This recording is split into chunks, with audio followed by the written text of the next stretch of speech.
കാലത്ത് കൂടുതൽ പരിഗണന ലഭിക്കുന്ന ഒരു വിഭവമാണ് തലശ്ശേരി ഉന്നക്കായ. സ്വാദും ഉണ്ടാക്കാനുള്ള എളുപ്പവുമാണ് ഇത് എല്ലാവർക്കും പ്രിയമാക്കുന്നത്.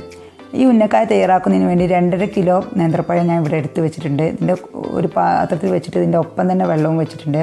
ഇത് നമുക്കിതൊന്ന് തിളപ്പിച്ച് ഇതൊന്ന് വേവിച്ചെടുക്കണം. അപ്പോൾ ഇത് തൊലി പൊട്ടുന്ന ഒരു പരുവമാണ്. ഈ ഒരു പരുവത്തിലാണ് ഇത് വേവിച്ചെടുക്കേണ്ടത്. ഇത് വെന്തതിന് ശേഷം ഞാൻ സ്റ്റെയിനറിലേക്ക് മാറ്റിയിട്ടുണ്ട്, വെള്ളമൊക്കെ ഒന്ന് പോകാൻ വേണ്ടിയിട്ട്. അപ്പോൾ ഇത് ചൂട് പോയിട്ടില്ല. ഇത് ചൂടോട് കൂടി തന്നെ നമുക്ക് ഇതിൻ്റെ തൊലി കളഞ്ഞിട്ട് ഇതൊന്ന് ഉടച്ചെടുക്കണം.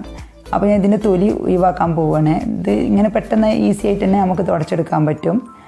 അപ്പോൾ ഈ ചൂടോട് കൂടി തന്നെ ഇത് ഉടച്ചെടുത്തെങ്കിൽ നമുക്കിതിൽ കട്ടയില്ലാതെ നല്ല സോഫ്റ്റായിട്ട് ഇത് കുഴച്ചെടുക്കാൻ പറ്റുള്ളൂ.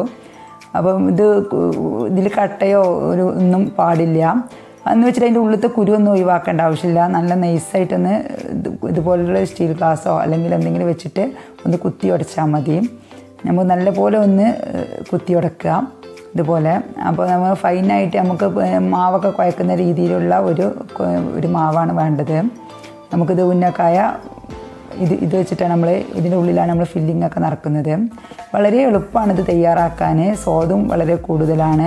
പ്രായം കൂടുതലുള്ളവർക്കും ചെറുപ്പക്കാർക്കൊക്കെ ഇഷ്ടമാവുന്ന ഒരു വിഭവമാണ് ഉന്നക്കായ. ഇതിപ്പോൾ ഞാൻ നന്നായിട്ട് ഒന്ന് ഉടച്ച് വെച്ചിട്ടുണ്ട്. ഇത് കൈ വെച്ചിട്ട് നല്ല പോലെ ഒന്ന് കുഴച്ചെടുക്കണം.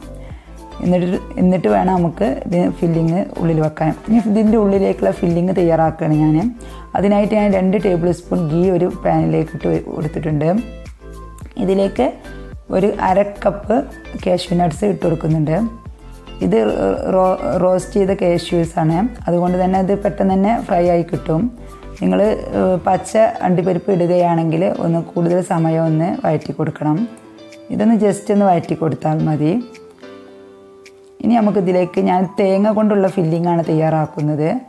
അപ്പോൾ അതുകൊണ്ട് ഇതിലേക്ക് ഞാൻ ഒരു 2 കപ്പ് തേങ്ങ ചിരവിയത് ഇട്ട് കൊടുക്കുന്നുണ്ട്. ഇനി നിങ്ങൾക്ക് വേണമെങ്കിൽ കോഴിമുട്ട കൊണ്ടുള്ള ഫില്ലിങ് റെഡിയാക്കാം. അതിനൊരു പ്രശ്നമില്ല. ഈ തേങ്ങ ഇട്ട സമയത്ത് കോഴിമുട്ട ഉടച്ചിട്ട് അതിലേക്ക് കുറച്ച് ഏലക്കാപ്പൊടിയും കുറച്ച് പഞ്ചസാരയും കൂടി ഒന്ന് ബീറ്റ് ചെയ്ത ശേഷം ഇതിലേക്ക് ഇട്ടിട്ട് ഒന്ന് ഇതേമാതിരി ചിക്കി തുറത്തിയാൽ മതി. വളരെ എളുപ്പമാണ് കോഴിമുട്ട കൊണ്ടുള്ള ഫില്ലിങ് ആകുമ്പോൾ. തേങ്ങയാകുമ്പോൾ അത് ചിരവിയെടുക്കുന്ന ഒരു ബുദ്ധിമുട്ട് ഉണ്ടെന്ന് മാത്രം. പക്ഷേ ഈ ഒരു തേങ്ങയുടെ ഫില്ലിങ്ങാണ് എനിക്കിഷ്ടം. അതുകൊണ്ടാണ് ഞങ്ങൾ തേങ്ങയുടെ ഫില്ലിങ് റെഡിയാക്കുന്നത്. ഇനി ഇതിലേക്ക് നമുക്ക് കുറച്ച് ഉപ്പിട്ട് കൊടുത്തിട്ടുണ്ട്. ഇനി കുറച്ച് ഏലക്കാപ്പൊടിയും ഇട്ട് കൊടുക്കുക. ആവശ്യത്തിന് പഞ്ചസാരയും ഇട്ട് കൊടുക്കുക. നമ്മൾ മധുരത്തിനനുസരിച്ചുള്ള പഞ്ചസാര ചേർത്ത് കൊടുക്കാം. ഞാൻ ഇപ്പോൾ ഇവിടെ 5 ടേബിൾ സ്പൂൺ പഞ്ചസാര ചേർത്ത് കൊടുക്കുന്നുണ്ട്. നമ്മൾക്ക് നേന്ത്രപ്പഴം നല്ല മധുരമുള്ളതാണല്ലോ. അപ്പോൾ നമുക്ക് കൂടുതൽ മധുരം വേണ്ടവർക്ക് കൂടുതൽ ചേർത്ത് കൊടുക്കാം, കുറവ് വേണ്ടവർക്ക് കുറവ് ചേർത്ത് കൊടുക്കാം. അത് ഓരോരുത്തരുടെ ഇഷ്ടത്തിനനുസരിച്ച് ചേർത്ത് കൊടുക്കാം. ഇനി ആ പഞ്ചസാര ഒന്ന് മെൽട്ടായാൽ മതി. തേങ്ങയിൽ കിടന്നിട്ട് ഒന്ന് ഫ്രൈ ആവണം. അപ്പോൾ നമുക്ക് ഫ്ലെയിം ഓഫ് ചെയ്യാം. അത്രയേ വേണ്ടുള്ളൂ. നമ്മുടെ ഫില്ലിങ് റെഡിയായി. വളരെ എളുപ്പമാണ് ഇത് തയ്യാറാക്കാൻ വേണ്ടിയിട്ട്. നല്ല ടേസ്റ്റുമാണ്. നോമ്പ് കാലത്ത് കൂടുതൽ സ്ട്രെയിനൊന്നും ഉണ്ടാക്കാതെ എടുക്കാൻ പറ്റുന്ന ഒരു വിഭവമാണ്. ഇനി ഇത് നമുക്ക് ഓരോ ഉരുളകളാക്കിയിട്ട് നമ്മൾ കൈ വെച്ചിട്ട് ഇതുപോലെ പരത്തി കൊടുക്കുക. കൈ ഒരു വെള്ളത്തിൽ നനച്ച് കൊടുക്കണം ഇടയ്ക്കിടയ്ക്ക്, അല്ലെങ്കിൽ കയ്യിൽ ഒട്ടിപ്പിടിക്കും. സാധാ വെള്ളം കൊണ്ടൊന്ന് ഇതാക്കിയാൽ മതി. ഇനി ഇതുപോലെ ഉള്ളിൽ ഫില്ലിങ് വെച്ചിട്ട് നമുക്കിതൊന്ന് ജസ്റ്റ് മടക്കി കൊടുക്കാം.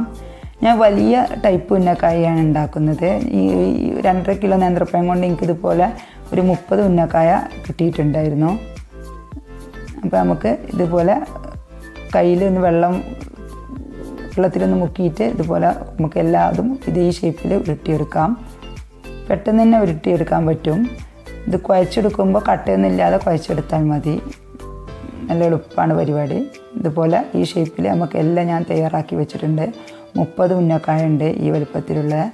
ഇനി വേണമെങ്കിൽ നമുക്കിതിൽ മുട്ടയുടെ കൂട്ടിൽ മുക്കിയിട്ട് ബ്രെഡ് പൊടി ഇട്ടിട്ട് അങ്ങനെ പൊരിച്ചെടുക്കാം. അതല്ല ഇങ്ങനെ ഫ്രൈ ചെയ്യുകയാണെങ്കിൽ ഇങ്ങനെയും ഫ്രൈ ചെയ്യാം. ഞാനിപ്പോൾ ഇത് ഇങ്ങനെ തന്നെ ഫ്രൈ ചെയ്യുകയാണ്. അതിനായിട്ടൊരു പാനിലേക്ക് ഓയിൽ ഒഴിച്ചെടുക്കുന്നുണ്ട്. ഓയിലൊന്ന് ചൂടാവട്ടെ. നല്ല ചൂടായ ശേഷം ഒരു മീഡിയം ഫ്ലെയിമിൽ വെച്ചിട്ട് വേണം നമ്മളെ ഉന്നക്കായ പൊരിച്ചെടുക്കാൻ വേണ്ടിയിട്ട്. അല്ലെങ്കിൽ അത് പെട്ടെന്ന് കരിഞ്ഞു പോവും. നമുക്കൊരു ഗോൾഡൻ കളറാവുന്നത് വരെ ഫ്രൈ ചെയ്താൽ മതി. കൂടുതലായിട്ട് ബ്ലാക്ക് ആവണ്ട.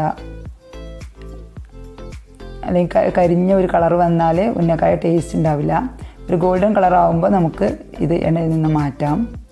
വളരെ പെട്ടെന്ന് തന്നെ ഫ്രൈ ആവും. കാരണം നമ്മളെ പഴമൊക്കെ വെന്തതാണല്ലോ. അപ്പോൾ അത് വെറുതെ ഒന്ന് ജസ്റ്റ് ഒന്ന് ഫ്രൈ ആക്കണം എന്ന് മാത്രം. അപ്പോൾ ഇനി നമുക്കിത് പാനിൽ നിന്ന് മാറ്റാം. ഇതുപോലെ നമുക്ക് എല്ലാം ഇതുപോലെ ഫ്രൈ ചെയ്തെടുക്കാം. ഇനി വേണമെങ്കിൽ ഞാൻ പറഞ്ഞല്ലോ മുട്ടയുടെ കൂട്ടിൽ മുക്കിയിട്ട് നമ്മൾ കട്ട്ലറ്റൊക്കെ ചെയ്യുന്ന പോലെ ബ്രെഡ് പൊടി ഇട്ടിട്ട് പൊരിക്കണമെങ്കിൽ ഒന്നും കൂടി ക്രിസ്പി ആയി കിട്ടും. അങ്ങനെ ടേസ്റ്റ് ഇഷ്ടമുള്ളവർക്ക് അങ്ങനെ ചെയ്യാം. ഒരു തലശ്ശേരി ഉന്നക്കായ ആകുമ്പോൾ ആ ഒരു ടൈപ്പിലായിരിക്കും ചെയ്യുക. പക്ഷേ ഇവിടെ ഇങ്ങനെ ഇഷ്ടമായത് കൊണ്ടാണ് ഞാൻ ഇങ്ങനെ ചെയ്യുന്നത്. അപ്പോൾ എല്ലാ ഉന്നക്കായകളും ഇതുപോലെ ഫ്രൈ ചെയ്ത് ഞാൻ വെച്ചിട്ടുണ്ട്, സെർവ് ചെയ്ത് വെച്ചിട്ടുണ്ട്. ഇതുപോലെ എല്ലാവരും ട്രൈ ചെയ്ത് നോക്കിയിട്ട് ഫീഡ്ബാക്ക് അറിയിക്കുക. ഇഷ്ടമായാൽ ഫ്രണ്ട്സിനും റിലേറ്റീവ്സിനൊക്കെ ഷെയർ ചെയ്യുക. സബ്സ്ക്രൈബ് ചെയ്യാത്തവരാണെങ്കിൽ നിങ്ങൾ എൻ്റെ ചാനൽ സബ്സ്ക്രൈബ് ചെയ്ത് സപ്പോർട്ട് ചെയ്യുക. എല്ലാവർക്കും എൻ്റെ നന്ദി.